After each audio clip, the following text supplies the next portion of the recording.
오늘 우리는 성경에서 두 명의 가난한 과부를 만났습니다. 한 사람은 구약 성경에 등장하는 예언자 엘리야에게 아들과 함께 한 끼 먹을 분량의 마지막 밀가루를 털어먹을 것으로 먹을 것을 만들어준 가난한 이방인 여인이었습니다. 다른 한 사람은 성전에서 자신이 가진 생활비 전부를 털어놓은 가난한 여인입니다. 세월과 시대를 넘어 이 두 여인을 이어주는 공통점은 이들이 비록 가난했지만 자신이 가진 모든 것을 털어 낯선 예언자의 생명을 살리고 하나님께 바쳤다는 것입니다. 세상 눈으로 볼 때 참으로 어리석고 참으로 무모하고 참으로 비계획적이고 비현실적인 사람이죠. 이 두 과부 이야기, 자칫 모든 것을 다 바치라고 신도들을 현혹하고 협박하여 재산을 갈취한 이른바 사이비 종말론자들에 의해서 빈번하게 악용되었죠.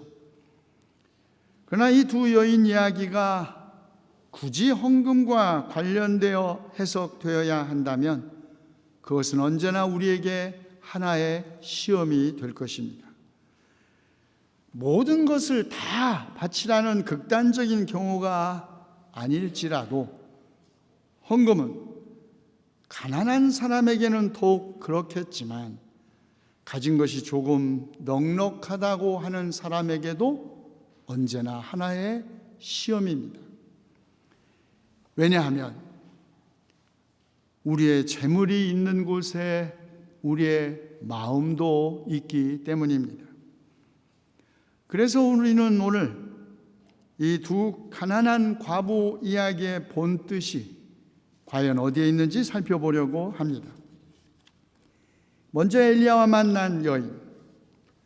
아합이 이스라엘 왕이 되어 22해 동안 다스렸을 때 그는 시돈왕 엘바알의 딸인 이세벨과 혼인하였을 뿐만 아니라 이세벨이 섬기는 바알 신을 섬기고 예배했죠. 이스라엘 역사상 최초의 예언자 엘리야는 이 바알 숭배와 대결한 예언자였습니다. 그런데 이스라엘에 큰 가뭄이 들었습니다. 심지어는 시냇물까지 다 말라버렸습니다. 그때 하나님은 엘리야에게 시돈에 있는 사르밧으로 가서 한 과부를 만날 터인데 그 여인이 그에게 먹을 것을 주도록 일러두었다고 말씀하셨습니다. 사르밧은 시돈의 남쪽 13km 정도에 위치한 성읍이었고 시돈은 바알을 숭배했던 이세벨 여왕의 고향이었습니다. 엘리야는 왜 하나님께서 자신을 같은 동족인 이스라엘 사람에게 보내지 않고 자기가 대결해야 할 바알 신을 숭배하는 이세벨 여왕의 고향 곧 적지의 한가운데로 보내시는지 이해할 수 없었을 것입니다. 게다가 왜 과부에게 가라고 했는지는 더욱 이해하지 못했을 것입니다. 당시의 사회에서 생계 수단이 없거나 남성 후원자를 갖지 못한 과부의 위치는 참으로 열악했기 때문입니다. 나중에 한 일이지만 그 여인에게는 아들까지 있었습니다. 자식 없는 과부는 가문의 책임에 따라 죽은 남편의 형제들의 보호를 받을 수 있었지만 자식을 가진 과부는 그런 보호조차도 받을 수 없었고 오직 그리고 전적으로 타인의 자선에 의지하여 살 수밖에 없었습니다. 사르밧 성문 안에 들어갔을 때 한 여인이 검은 옷을 입고 땔감을 줍고 있는 것을 보았을 때 엘리야는 이제 자기에게 먹을 것을 주어 살려야 할 여인의 신세가 어떤 것인지 그의 눈으로 확인할 수 있었을 것입니다.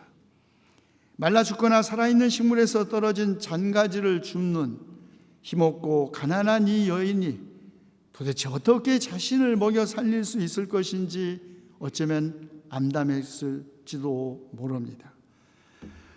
그러나 엘리야는 먼저 그 여인에게 물 한 그릇을 청하죠. 고대 근동 지역에서 낯선 여행자들에게 친절과 호의를 베푸는 것은 당시의 문화적 전통이었기에 엘리야도 이방인이었던 그 여인에게 물을 청할 수 있었습니다. 그런데 물을 가지러 가는 여인에게 엘리야는 한 말 덧붙이죠. 먹을 것도 조금 더 가져다 주면 좋겠다. 밀가루 한 줌, 기름 몇 방울밖에 남지 않아 그것을 먹고 아들과 함께 죽기를 기다리려고 하는 여인에게 엘리야의 이런 부탁, 어쩌면 도저히 들어줄 수 없는 부탁이었을 것입니다. 그러자 엘리야가 말합니다. 두려워하지 말고 가서 방금 내가 말한 대로 하십시오. 그러나 음식을 만들어서 우선 나에게 먼저 가지고 오십시오. 그 뒤에 그대와 아들이 먹을 음식을 만들도록 하십시오. 주님께서 이 땅에 다시 비를 내려주실 때까지 그 뒤주에 밀가루가 떨어지지 않을 것이며 병의 기름이 마르지 않을 것이라고 주 이스라엘의 하나님께서 말씀하셨습니다. 사르밧의 여인은 엘리야의 말대로 했고 그 후에도 엘리야가 그 여인의 식구와 여러 날 동안 먹었지만 뒤주의 밀가루는 떨어지지 않았고 병의 기름도 마르지 않았다.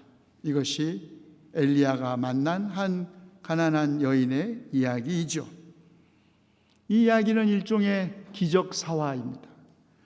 그렇다면 이 이야기는 우리가 흔히 서커스에서 보면 마술사가 긴 실크의 틀을 탁 벗고 옆에 끼고 그냥 한없이 빨간색, 파란색 스카프를 끊임없이 집어내는 마술, 아니면 요술방망이처럼 금 나와라 똑딱, 은 나와라 똑딱 하면 원하는 것이 나오는 도깨비 방망이처럼 그런 기적을 베푸는 분이 하나님이시라는 이야기일까요? 아니면 이 사르밧 여인처럼 당장 내일 먹을 것이 없을지라도 가진 것 모두를 바치면 하나님께서 이 여인에게 베푸신 이적처럼 먹을 것이 결코 떨어지지 않는, 그래서 바닥이 보이지 않는 뒤주를 선사하는 그런 복을 내려주신다는 말일까요? 아니면 이 여인처럼 하나님의 말씀을 믿고 순종하면 하나님은 신비로운 사건들을 통해서 우리를 보호하시고 우리가 살아가는 데 필요한 모든 것을 채워주시니 걱정할 필요가 없다는 말일까요? 아니면 고난의 시기에 우상, 이 경우 바알신을 숭배하지 않고 오직 야훼 하나님만 의지하고 순종하면 그런 기적 같은 살 길이 생긴다는 뜻일까요? 다 맞는 혹은 있을 수 있는 해석이겠죠. 그런데 저는 먼저 다음과 같은 일에 주목하려고 합니다. 왜 하나님은 엘리야를 같은 이스라엘 사람이 아니라 이방인이자 가난한 과부에게 보냈을까 하는 것입니다. 그리고 왜 이 가난한 이방인 여인이 자신과 자신의 자식의 처지를 먼저 생각하지 않고 낯선 나그네를 대접했을까 하는 것입니다. 팔은 안으로 굽는다고 하지만 같은 식구 같은 부족이라고 꼭 서로 돕는 것은 아닙니다. 유목 전통에서 나그네 대접은 낯선 것은 아니지만 자신과 아들이 겨우 한 끼 먹을 정도의 밀가루와 기름을 가지고 있을 뿐인 이 여인에게 나그네 대접은 결코 쉬운 일이 아니었을 것입니다. 아니, 두려운 일이었을지도 모르죠. 그런데 그럼에도 불구하고 그 여인은 엘리야의 말대로 했습니다. 왜 그랬을까요? 그녀를 움직인 것은 엘리야가 전한 기적에 대한 약속을 믿었기 때문이었을까요? 그녀는 엘리야는 물론 엘리야가 믿는 하나님이 어떤 분인지 몰랐습니다. 그녀의 행동은 그러므로 대가를 기대한 반응이 아니었죠. 그러나 우리 가운데 누가 확실치 않은 미래의 가능성으로만 약속된 기적을, 그것도 안 이루어질 가능성이 훨씬 높은 기적에 목숨을 걸 수 있겠습니까? 아니면 어차피 죽을 목숨 한 끼 먹고 죽으나 안 먹고 죽으나 마찬가지일 터이니 차라리 같은 처지, 아니 나보다 더 못한 처지에 있는 것처럼 보이는 이 낯선 나그네가 너무 측은해 자신에게 남은 밀가루 기름 나누어야겠다고 생각했을까요? 했기 때문일까요? 성경은 아무런 설명을 하고 있지 않습니다. 다만 그 과부는 엘리야의 말대로 했고 엘리야의 말대로 기적은 일어났다고 합니다. 도대체 이 이야기의 뜻은 어디에 있을까요? 저는 하나님께서 이 이야기가 비록 기적사화이긴 하나 하나님께서 엘리야를 이방인 여인에게 보낸 것에 단서가 있다고 생각합니다. 하나님은 자기 백성만이 아니라 자기 백성을 통하여 이방인까지 구하시는 분이심을, 그리고 놀랍게도 하나님의 백성을 돕는 이가 이방인임을 보여주는데 이 이야기에 초점이 있습니다. 그리고 대가를 기대하지 않고 도움을 베푸는 것이 진정한 도움이고 그런 도움만이 기적을 가져온다는 것이죠. 그러나 사람이 설령 미래의 기적에 대한 약속을 받았다고 해서 자신의 전부를 바칠 수 있는 것은 아닙니다. 하나님은 기적을 가능하게 하신다는 믿음이 없기 때문이 아니라 미래에 대한 근심과 걱정, 불확실한 미래에 대한 두려움 때문에 전부 바칠 수 없는 것이죠. 그래서 엘리야는 그 여인에게 두려워하지 말라고 말한 것입니다. 그러나 그녀의 두려움은 불확실한 미래, 그러나 약속된 기적에 대한 불신에서 온 것이 아니라 확실한 죽음에서부터 온 것입니다. 미래만이 아니라 그러나 죽음까지도 오직 하나님의 것임을 믿지 않고서는 어떠한 두려움도 이길 수 있는 길은 없습니다. 또 다른 가난한 과부, 이 사람은 성전에 헌금함에 자기 생활비 전부를 털어 넣었습니다. 당시 예루살렘 성전은 유대인들만이 접근할 수 있었던 경내, 즉 여인들의 뜰이라고 불리는 곳 가까이에 보물창고가 있었습니다. 그 보물창고 안에는 13개의 나팔 모양의 헌금함이 있었는데 그 가운데 9개는 성전세와 재물 대금을 넣는 함이고 4개는 성전의 수선과 장식을 위한 헌금을 넣는 곳이었습니다. 그 9개의 헌금함 가운데 도대체 어떤 헌금함에 이 여인이 헌금을 했는지 성경은 말하고 있지 않지만 그녀가 자진하여 헌금을 했다는 것과 그녀가 바친 돈이 참으로 미약한 돈이라는 것으로 미루어 성경학자들은 그 여인이 아마도 그 가운데 소재를 바치는 헌금함에 헌금을 넣었으라고 추정합니다. 저는 이 추정에 오늘의 본문을 이해하는 단서가 있다고 생각합니다. 곡식을 태워 바치는 소재를 위하여 그 여인은 한 고드란트를 헌금했습니다. 한 고드란트는 로마 화폐의 최소 단위 64분의 1 데나리온인데 1 데나리온은 한 노동자의 하루의 임금이었습니다. 그렇다면 이 여인이 바친 돈은 한 노동자가 하루에 버는 임금의 64분의 1을 바친 것이 되는 것이죠. 실로 보잘것없는 금액입니다. 그런데 예수님은 이 가난한 여인이 헌금함에 돈을 넣은 사람들 가운데 그 어느 누구보다도 더 많이 넣었다 말씀하셨습니다. 사실이 아닙니다. 사실은 부자가 넉넉한 데서 얼마씩 떼어 헌금한 것이 당연히 이 가난한 여인이 가진 것 전부를 바친 금액보다 비교할 수 없을 만큼 훨씬 더 많았습니다. 이것이 사실입니다. 그런데 예수님이 이 여인이 이전에 많이 넣은 부자들보다 더 많은 돈을 헌금했다고 말씀하신 까닭은 무엇입니까? 그녀가 가난한 가운데서 가진 것 모두 곧 자기 생활비를 전부 털어 넣었기 때문이라고 합니다. 우리 가운데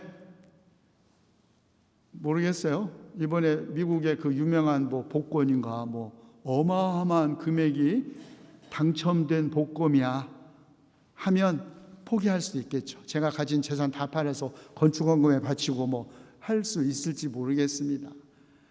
그러나 어떠한 아직도 실현되지 않은 오직 가능성으로만 약속된 기적 때문에 과연 오늘 우리 가운데 우리 얼마나 우리의 모든 것을 다 바칠 수 있는 사람이 있겠습니까? 그래서 헌금은 시험입니다. 그런데 오늘 우리가 주목하려고 하는 것은 예수님께서 많이 헌금한 사람들을 비난하지도 않으십니다. 그렇다고 가진 것을 전부를 털어바친 가난한 과부를 칭찬도 하지 않으셨다는 것입니다. 다만 제자들을 불러 모아 그렇게 말씀하심으로써 마가는 어쩌면 모든 것을 버리고 나를 따라오라고 말씀에 순종하여 이제는 버릴 것도 없는 제자들에게나 적용 가능한 윤리 혹은 도덕적 명령일 수도 있다는 그런 추정을 할 수 있게 하죠. 그러나 마가는 그 외에 이 여자가 어떤 여자인지, 그 여자가 왜 생활비 전부를 털어넣었는지 설명하고 있지 않습니다. 단서는 그녀가 소재, 곡물을 태워 바치는 제물을 위하여 헌금했다는 데 있다고 저는 추정합니다. 이스라엘의 대표적인 5가지 제사가 있었습니다. 번제와 소제, 화목제와 속죄제, 속건제가 있습니다. 나머지는 우리의 죄를 용서하시고 우리를 해방하신 하나님의 구원의 행위에 대한 감사의 제사라면 소제, 곡물을 태워 바치는 제사는 우리들의 일상생활, 지극히 인간적인 생존을 위해 필요한 것을 우리에게 주신 하나님에 대한 감사의 제사이죠.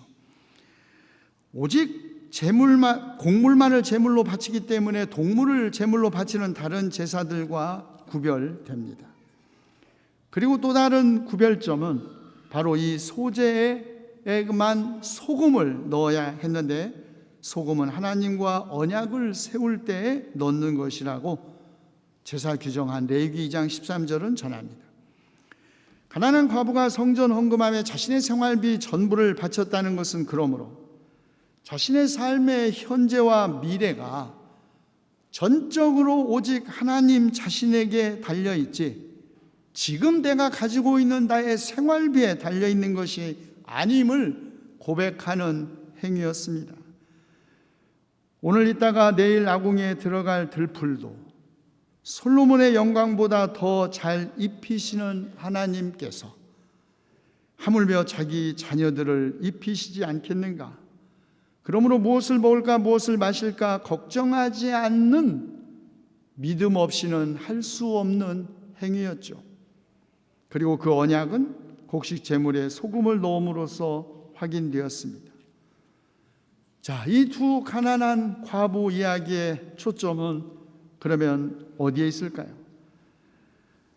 가난한 두 여인이 가진 것 모두를 바쳤다는 것은 곧 자기 자신의 모든 삶을 하나님께 맡겼다는 걸 의미합니다.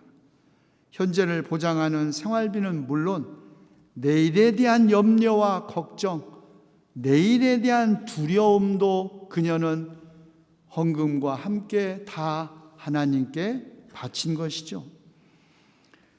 헌금의 본질은 바치는 돈의 많고 적음에 달려있는 것이 아닙니다. 그것이 헌금이건 직분을 맡은 봉사이건 시간을 낸 헌신이건 모든 봉헌은 다만 하나님의 사랑에 대한 사랑의 응답일 뿐이죠. 왜냐하면 사랑은 오직 사랑으로만 보답될 뿐이기 때문입니다. 값비싼 향유를 예수님의 발에 발라 제자들의 비난을 샀던 한 죄 많은 여인 이야기를 압니다. 눈을 흘겨보면서 수군거리는 제자들, 저 비싼 걸 팔아서 가난한 사람에게 주었으면 훨씬 더 유익했을 텐데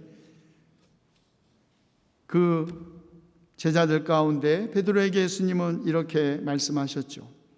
이 여자는 많은 죄를 용서받았다. 그것은 그가 많이 사랑하였기 때문이다. 용서받은 것이 적은 사람은 적게 사랑한다. 용서받은 것이 많은 사람은 많이 사랑하게 되어 있다는 것입니다. 사르밧의 과부는 자신의 선행에 대한 대가로서 기대되는 기적에 대한 약속 때문에 엘리야를 도운 것이 아닙니다. 어쩌면 자기 자신보다 처지가 더 가련해 보이는 낯선 이방인에 대한 측은지심 때문 아니었을까요? 성과 부족, 종교를 묻지 않고 다만 한 인간의 현재의 처지를 보고 도운 것이 이스라엘의 위대한 예언자 엘리야를 도운 것이 되었고, 엘리야는 가난한 이방인 여인의 도움 없이는 살아남을 수 없었을 것입니다. 랩돈 2닙밖에 없었던 가난한 여인은 왜 자신의 생활비 전부를 소재 헌금함에 넣었을까요? 그녀는 사실 돈이 아니라 자신의 삶 전부를 바친 것입니다. 자기의 현재를 보장하는 모든 것을 바침으로써 자신의 미래를 돈이 아니라 오직 창조주이시고 생명의 근원이신 하나님께만 맡긴 것이죠. 생명을 유지하게 하는 곡식을 태워 바치는 제단에 헌금함으로써 그녀는 모든 생명의 알파와 오메가는 오직 하나님 한 분뿐임을 보여준 것입니다. 자기를 사랑하시는 하나님은 오늘도 모든 생명의 주님이시지만 내일도 변함없이 모든 생명의 주님이시다는 믿음만이 그녀의 행동을 이해할 수 있게 합니다. 그러나 세상 눈으로 보면 여전히 이 두 과부는 참으로 어리석고 참으로 무모하고 참으로 비현실적입니다. 그러나 여러분, 내일이 내 것이고 내일은 내가 오늘 가지고 있는 것이 보장한다는 생각보다 더 어리석고 더 무모하고 더 비현실적인 생각이 어디에 있겠습니까? 예수님은 어리석은 부자의 비유를 통하여 그것을 우리에게 가르치셨죠. 그렇습니다. 그러나 신앙은 세상이 어리석고 무모하고 비현실적이라고 여기는 것을 하나님의 은혜 안에서 가장 현실적인 것으로 믿는 결단입니다. 기도합시다. 우리 눈이 아직 어두워 세상에서는 돈으로 안 되는 일이 없다고 생각하고 우리의 믿음이 아직 약하여 돈 없는 현재를 부끄럽게 여기고 돈 없는 미래를 불안해하지만 생명의 처음과 마지막은 오직 주님에게 속한 것, 우리에게 주신 생명 오직 은혜와 사랑으로 충만하게 하시옵소서. 이미 주님의 은혜와 사랑으로 충만한 우리의 삶 위에 우리가 허영과 탐욕의 옷을 덧입지 않고 나누는 기쁨으로 우리의 삶이 더욱 충만하게 하시옵소서. 우리 주 예수 그리스도의 이름으로 기도하옵나이다.